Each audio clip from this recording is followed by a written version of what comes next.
Hey everyone, my name is Shamar Miles. I'm a 25-year-old black queer man from Atlanta, Georgia, and I'm dying. And it's so hard to get on camera and say this in front of a lot of people and be vulnerable, but at this point I can kind of say I'm used to it. Um, but yeah, I have a video pulled up here that can provide a little more context before I get into explaining the situation because I used to watch this clip all the time, and I used to laugh, and we think Tyler Perry is funny, and sometimes we don't understand the underlying message or understand when we're watching, let's just say, spiritual videos for a lack of, religion. Um, we watch videos for a lack of understanding. We watch them for entertainment instead of applying it to our life, if it can be applied to your life.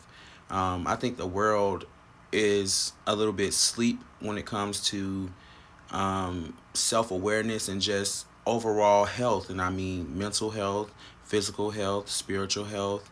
That's why I recommend videos like Myron Golden and Iyanla Van Zant, T.S. Madison, Beyonce. These are Lady Gaga, so many, Megan Thee Stallion. These are so many, it's RuPaul, so many inspirational people that's in my life who have taught me lessons on how to live a better life or what was left of it. So I'm just gonna play it. I don't get angry. I keep trying to tell you and that Jared that I do not get angry. If somebody do something to me, I do something to them. This is common sense. So you believe in getting even? Hell to the yeah. Why do you feel the need that you got to get somebody all the time? It's like get them, get them, get them. You don't think that's angry? If they got me, got me, got me, I gotta get them, get them, get them. Yeah, that's what it is. But then, well, what you call getting God is a whole lot different than what other people call getting God. It doesn't take much to get you, does it?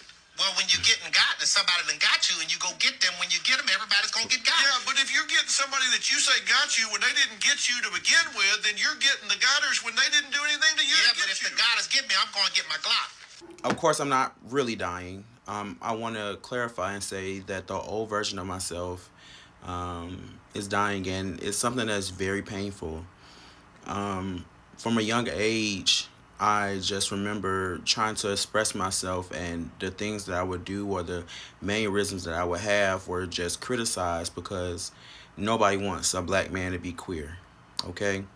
The reason that I use the term queer is because I still do have attraction to the opposite sex as well as the same sex. I like trans women, I like trans men, I like non binary people, and the way that I identify.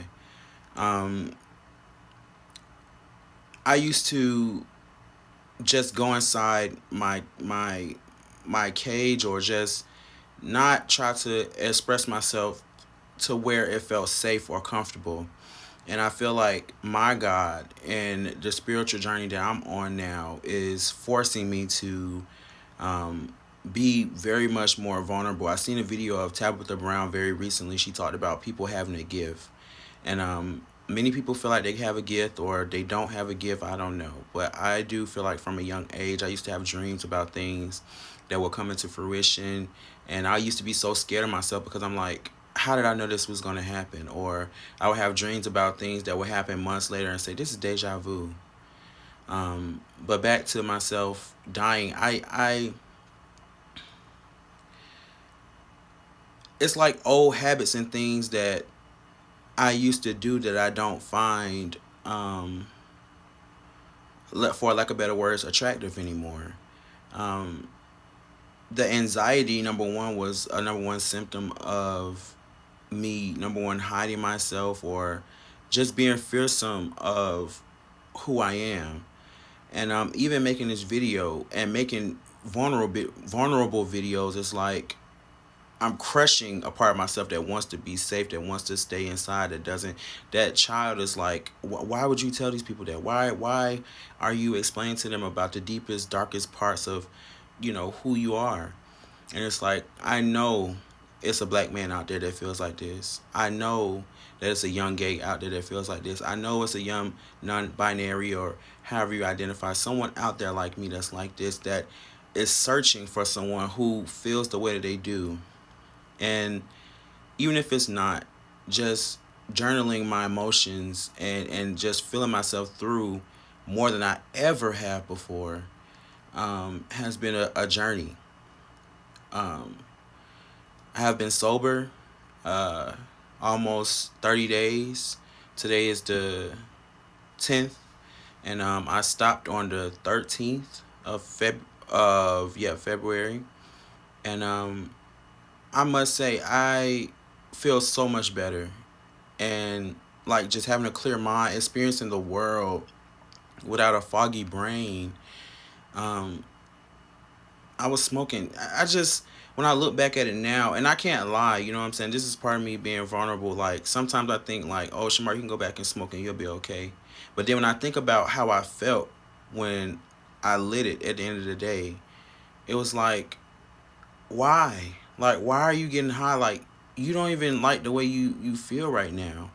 And a part of me right now is like, oh well, once I get myself under control, more stable, um, more in tune with my feelings, I can have an edible every now and then, and take care of myself the way that I need to.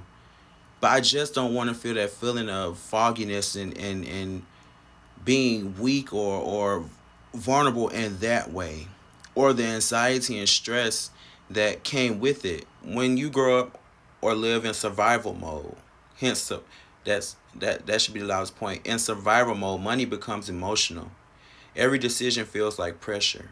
Every mistake feels like failure. So you work harder, sacrifice more, and convince yourself that the grind is the only thing that matters. But what I'm realizing now at my big age of 25 is that sacrificing your peace for money eventually takes a toll on your mind, your body, and your relationships. The scene that I used in Tyler Perry Medea's Goes to Jail, that's where it's from, that's the movie. Dr. Phil asked Medea, why are you angry? And sometimes that question hits deeper than a lot of people like myself realize. Because underneath anxiety, there can be anger. And anger isn't a bad emotion. Sometimes we don't even want to focus on being angry. It doesn't mean that you're going to be violent because you're angry. Angry can be frustration. Because anger is constantly proving yourself. Anger from navigating spaces that don't fully accept you for who you are. As a black queer man in the workforce, I met this woman who I thought was really against me. She had a tragic upbringing, and I could say I had a difficult upbringing myself too. And she was telling me, she's just like, you're angry. You're angry about some things that I shared with her. And I'm like, I'm not angry. I've accepted the fact that these people are going to be these people. And I can't change them. And I shouldn't be trying to change them. And she has so much wisdom. I believe she had to be in her 60s. And she ended up flipping on me about some things because I told her on my job, like, some things weren't my job. And that's the truth. Um, but she kind of she pinned the tail on a donkey for a lack of better analogies. As a black queer man in the workforce, sometimes you're expected to perform twice as hard just to be seen as equal, and that pressure builds up over time. It was things that I was sacrificing, like my emotions, like getting my nails done. About even though I'm bald now, back then I wasn't bald. I mean, I have facial hair. Back then I didn't. Yeah, back then I had facial hair too. But in order to keep that job to make a certain amount of money, I had to shave. And I hated that because it gave me ingrown hairs. And I couldn't wear fingernail polish. And I couldn't do this and I can't do that. But the rules were lax for other people. So it felt like, oh, you're just targeting me out to be a bully. You get what I'm saying? Because you're letting all these other people do the things that you tell me that I cannot do. Anxiety isn't just about money or relationships. It's about trust. It's about safety. It's about wondering if the energy you give to the world will ever come back to you. But lately I've been asking myself, is this an ego death or is this just growth? Because I always want better for myself. Every time I hit a new peak, I want to hit another peak. I always want to grow. Excuse me. I always want to reach the next level. I want to show up for myself, make better decisions, and stop letting fear run my life. That means learning balance, protecting my peace, and understanding that success isn't just about money. It's about becoming the version of yourself that you can actually enjoy life. Like I explained about going out and enjoying a steak salad today in Sandy Springs. Like, I enjoyed the fuck out of that by myself. My friends and family ask me, like, you're going out by yourself? Yeah, like, I don't need nobody to ruin my mood or try to I don't need all them energies mixing with me to go have a good time. And if you're feeling anxiety about money, trust, love, or your place in the world, just know that you're not alone. You have me. And just know growth starts the moment that you decide that you want better for yourself.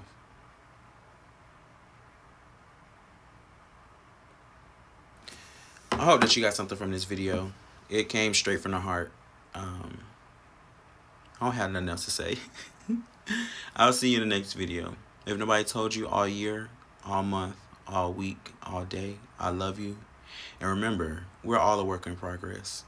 We all, oh wow, I was about to say we all take a step at a time, but we all, I don't know. I was trying to get an analogy, but we all taking it a day at a time. Okay? Just live your best. One day you can be here, one day you can be gone. And never stop evolving. Never stop growing. And be the best you that you can be.